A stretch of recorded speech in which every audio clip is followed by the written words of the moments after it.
test. Forgive me two things. One is I am going to ramble today because I'm going to be talking off the top of my head.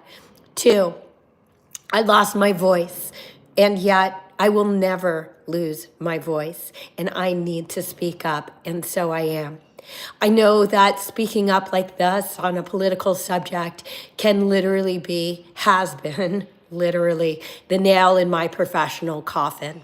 At this point, I've accepted that fact. It's become absolutely foreboding for anybody in the yoga world to speak against the Democratic Party. I want to explain today why I think Trump actually not only won, but won by a landslide, and why really the Senate is now Republican, and it looks like the House may go the same way. So please, I'm not here to vilify anyone. I'm not even here to defend myself. I just want to talk, and I want to explain how somebody who really has very left-leaning values could possibly vote for Donald Trump. So let me start by saying the amount of vilification that I've received for daring to speak up against a Democratic Party that has literally taken to pandering to not just terrorists, but terrorists who wish to wipe out my people, the Jewish people, from the face of the earth. If you can't understand somebody, and when I say somebody, I'm actually talking about millions of people who care about their own people's future, then this probably won't be the best discussion for you. But I do want to start by saying Kamala could have won this entire election on the abortion issue alone. That's a fact. Had she stuck to that, she could have won. And before I get into the deeper ramifications, let me just say this. If you happen to be a man who supports abortion, but can't understand how somebody would make Israel their top priority.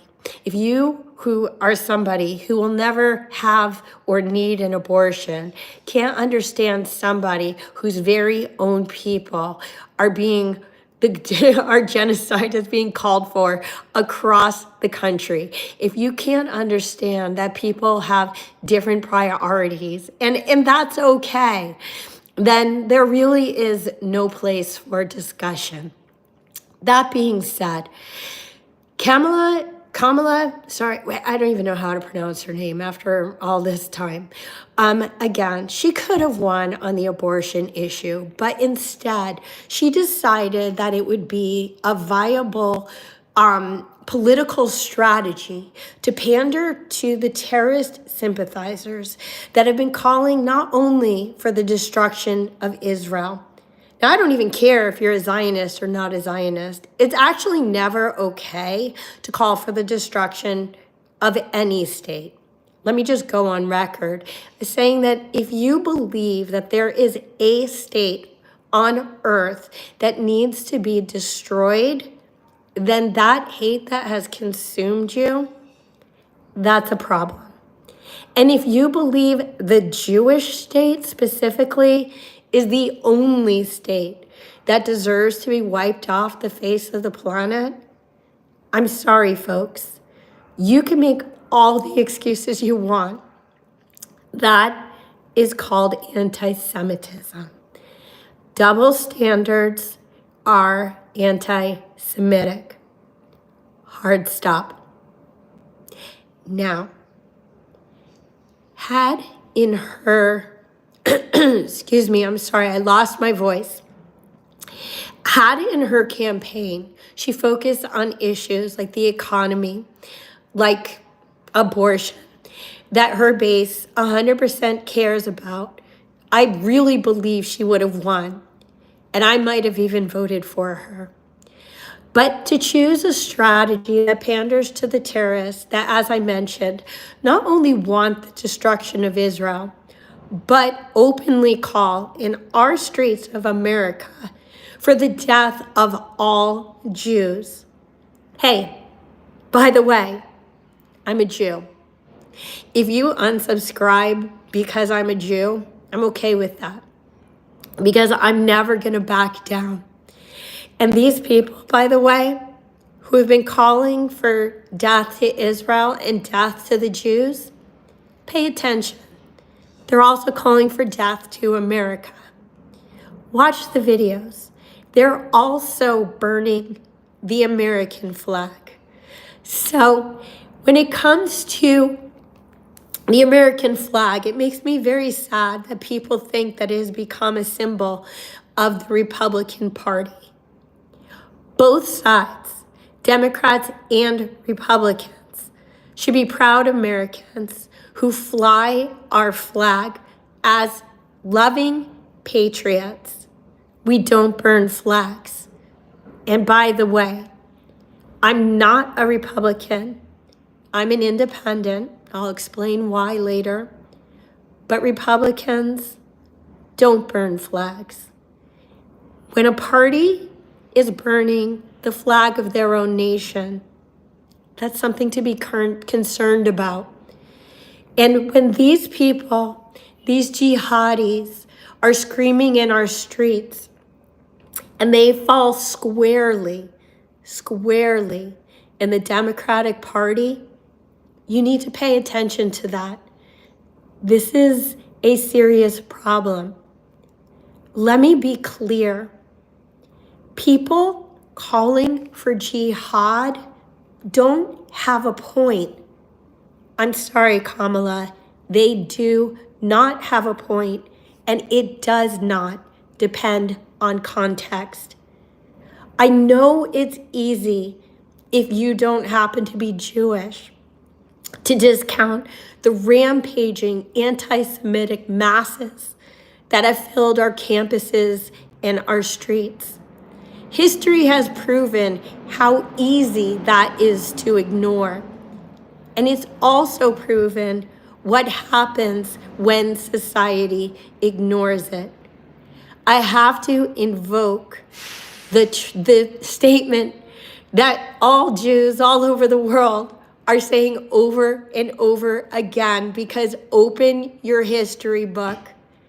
What starts with the Jews never ends with the Jews. When we have a society that has been subsumed by hatred and somehow calls it social justice, and then we have a political candidate who condones their beliefs, this is a problem. And you should be concerned that the majority of the people who actually abhor anti-Semitism and squarely reject terror in all forms have been afraid to speak up on social media. And so you look at social media and you honestly and truly are going to believe that this is a nation that is anti-Semitic, that does support terror. And guess what? That's been terrifying. As an American voter, that has been terrifying to watch. And I've seen the polls. I've seen the polls that have said over and over again that 80% of Americans support Israel. 80% of Americans or more are against these people, these masked, rabid masses that have been filling our streets and our campuses and intimidating people and shutting down our country and fighting against our values. These people are the fringe, but social media would have you believe that they are the majority, because my DMs fill up all day with people telling me that what they see frightens them and disgusts them, and they stand against it, and yet they will not post about it. This isn't just about social media. This is about the narrative that we have a nation and a world who seems to think that it's okay, that it's not acceptable to stand up for Western values. You should be concerned that the majority is silent, because the majority is the one who stands for morality, who are standing against this terror. And the thing is, sorry, I hope you could hear me. My voice is just so trashed right now. But what happened in this election, the fact that Trump won by a landslide, both the popular and the electoral vote, despite what the polls said, because people are afraid to even tell pollsters that they're going to vote for him. The fact that the Senate is now red, that the House may go red. Why did this country turn to the right so sharply? I was listening to the CNN analysis today, and they said what honestly everyone is saying. It's time for a reconciliation, a recalibration of the Democratic Party. And they talked about the messaging, about the economy or the lack thereof, and about turning the page and this and that, and they did not even acknowledge the Israel card. If you don't believe that the equivocation of Kamala Harris on the moral issues of standing by our staunchest ally had an effect on this election, you're not paying attention.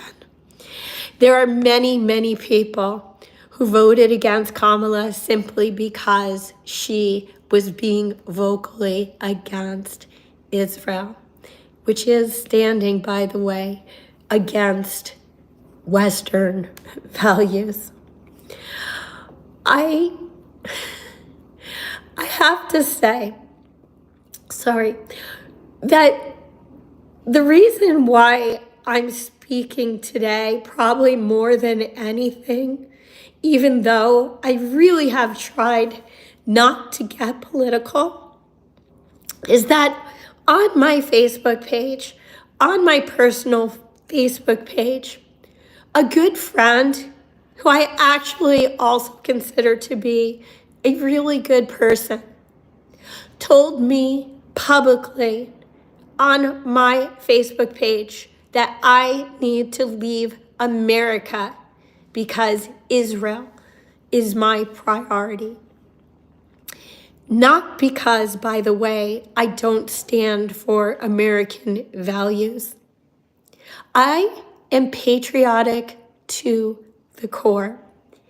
Anybody who knows me knows I love America. I think this is the greatest nation that has ever existed in the history of the world.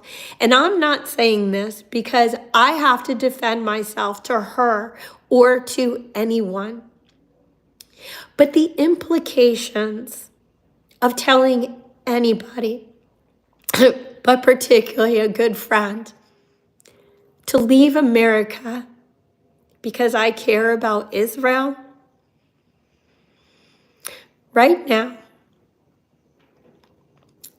I'm holding back my tears. Not only because a friend would publicly write this on my Facebook page, not just because of the cruelty of a statement like that, not just because of the implications of telling anybody who you disagree with to leave the country. But if you've been in this fight against anti-Semitism for a while, or maybe for a lifetime like I have, you know what it means when neighbors and friends tell you it's time to leave your own country because you care about the Jewish people. I'm going to be honest. I've lost most of my students because I stand for Israel and I stand for Western values. Even more sadly, I've lost most of my friends. People who I truly thought shared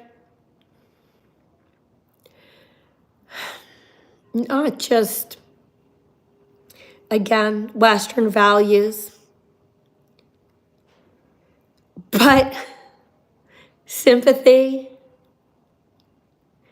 for a people who, through the entire history of the world, have faced genocide after genocide after genocide. And now we have people across the world calling once again for our genocide.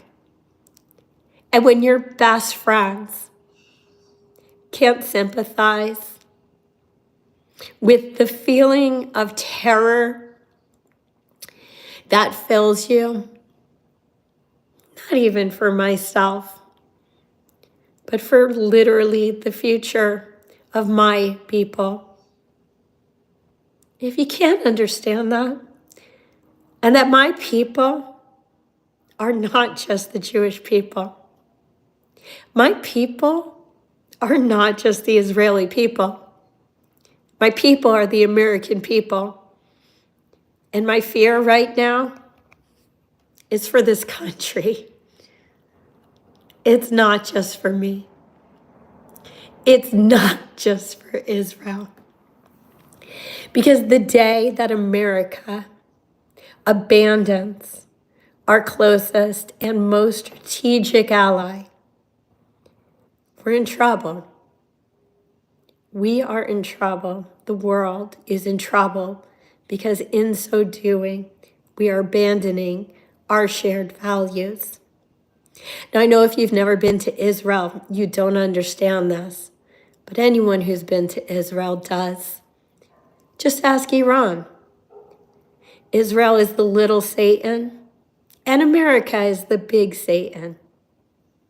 And by the way, in case you didn't get the memo, Iran wants to wipe us both off the face of the earth.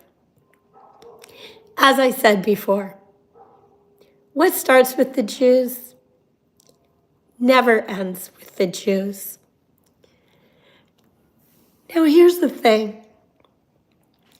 I voted Democratic almost my entire life, all the way up until Obama's first term.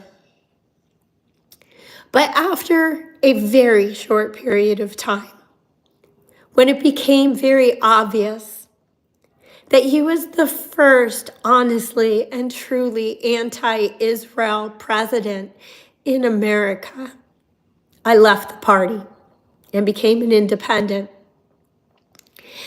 I'm not going to get into the politics of Obama, but I do want to say he was also the first president who apologized for America being America, and who really started to sort of shame this nation for being who we are. Perfect? No, America is not perfect. No country is perfect. But I also believe that a president should not apologize for his own nation. Our job as Americans is simply to make our nation the greatest nation we can. I'm not saying this as a campaign slogan. I'm saying this because we're Americans. I don't care if you're on the left. I don't care if you're on the right. I actually don't walk away from friends who vote differently than I do. And yet, my friends walk away from me. My students, my community, have largely ostracized me for speaking up, and I'm not going to shut up. I also want to take a moment to remind you There are still 101 hostages being held in Gaza. Each one represents a litany of war crimes. But even if you don't care about that, if it were your grandmother or grandfather or baby or mother, father, sister, best friend, neighbor, even if it's a stranger, if you can't understand the moral imperative of getting these 101 hostages home, half of whom are presumed to be dead, then where is your humanity? This is how it all began. And the whole war, if you don't understand, the whole war could have been avoided, literally, if Hamas surrendered and gave back the hostages. On top of that, they're terrorists. They're never going to do that because they're not rational actors. And they have no incentive to end this war. Because the longer it goes on, the more the world turns against Israel, the more they win. But here's the thing. There's one person. There's one person in this world who could have freed these hostages and still can. And that is Joe Biden. He could have done it a year ago, and he could do it today. He needs to tell Qatar that the U.S. is going to pull all support if they're not released and if they don't extradite the Hamas terrorists that they are harboring as billionaires within their borders. Biden could also tell the same to Egypt and to Jordan, that we are no longer going to give them the billions in aid that they got for normalizing relations with Israel if they don't also tell Hamas to let our people go. These hostages need to come home. And the fact is, Biden and Harris have not done what needs to be done to get them home. And yes, there are 8 Americans among them. If nothing else, if you don't care about Israeli lives or the Thai lives that are there, or the Muslims or the Bedouins that are in Gaza languishing as hostages, at least care for the Americans, and we need to get them home. Harris and Biden have done nothing to make sure they get home. Where are our priorities? If these weren't Israelis, would you still care? Because people seem to care about Boko Haram when they took all the hostages. If these people weren't Israeli or Jewish, and by the way, some of them aren't, would you care? So here's the thing. This is not a cause du jour for me. I've been a pro-Israel activist for decades. It's cost me tens of thousands of followers and subscribers. Again, I'm actually okay with that because I believe that I need to be able to stand up for my own values and beliefs. And if somebody has a problem with that, there's no reason that I need them to follow me. But I've been in this game for a long time. And I'm going to tell you something. Anyone who has followed Joe Biden's career throughout the decades knows that he actually is a proud Zionist. Or at least he was until it became an election year. Because Politics changes everything, doesn't it? Now, Kamala lost. Her strategy of pandering to jihadis cost her this election. President Biden is officially president again, completely unfettered for the next 2 months. He can actually do anything he wants. He's never running for president again, just FYI. So right now, he has a choice. There's no more political collateral to throw around.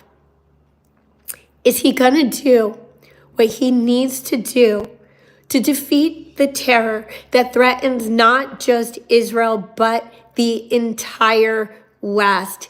And yes, that includes the United States of America. Is he going to stand up and defend our strongest and most strategic ally?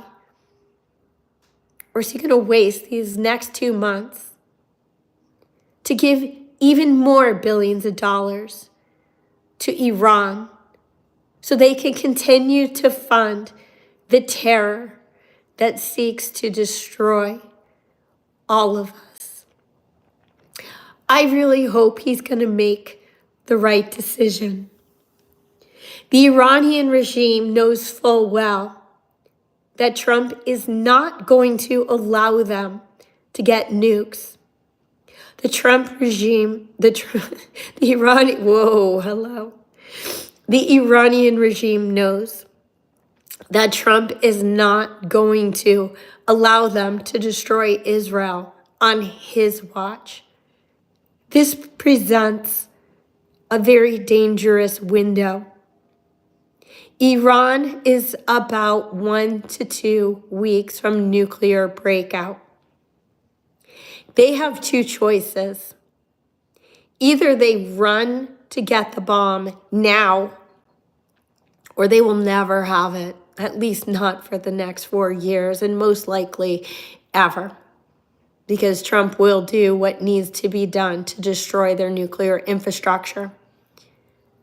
So, assuming that they make the sprint, and most people are assuming they will, are we going to rely on one of the smallest countries in the entire world, Israel, to take out this nuclear infrastructure that will threaten the entire Western world? Or will America finally step in and do what's right and take it out themselves? I'm praying. Yes, I am praying for the future of Israel.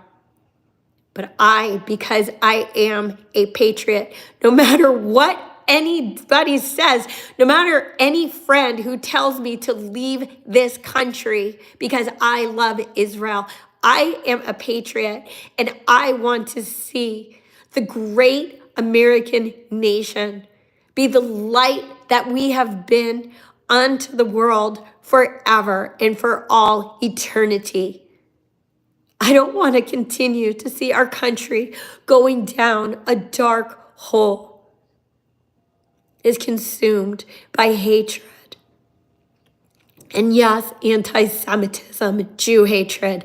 I will say it out loud if nobody else will. So you want to know how the heck Trump won this election? Kamala chose a failed strategy. She pandered to terrorists, and she forced those of us like me who are pro-Israel, pro-Western values, and anti-terror. People like me who stand for social justice in all its forms. She forced me and those who are like me to swallow the jagged Trump pill because we care. We care about the Jews. Say it out loud. If you care about the Jews, say it out loud. I don't care if you're Jewish. You didn't have to be black to stand up for Black Lives Matter. Where are our friends when it's so easy to turn your backs or put your head in the sand? Where are our friends? Tell you what, it was Trump who wasn't afraid to say out loud that he stands with us and that he stands with Israel. While Kamala literally snubbed Josh Shapiro because she was afraid that the fact that he was Jewish would hurt her campaign, while she was busy telling people that they had a point when they want to see the destruction of Israel, it actually wasn't just the Jewish people. It was the moral people. And we spoke. This is a wake-up call. The Democratic Party, it really needs to recalibrate. And for all the people who keep saying that they voted for Kamala because they care about democracy, and yet they think it's appropriate to publicly vilify anyone who disagrees with their own political priorities. Do you understand the sick irony of that? Democracy means that we live together and we all have a voice. We need to learn to respect each other's voices again. How else are we ever going to be one nation under God again?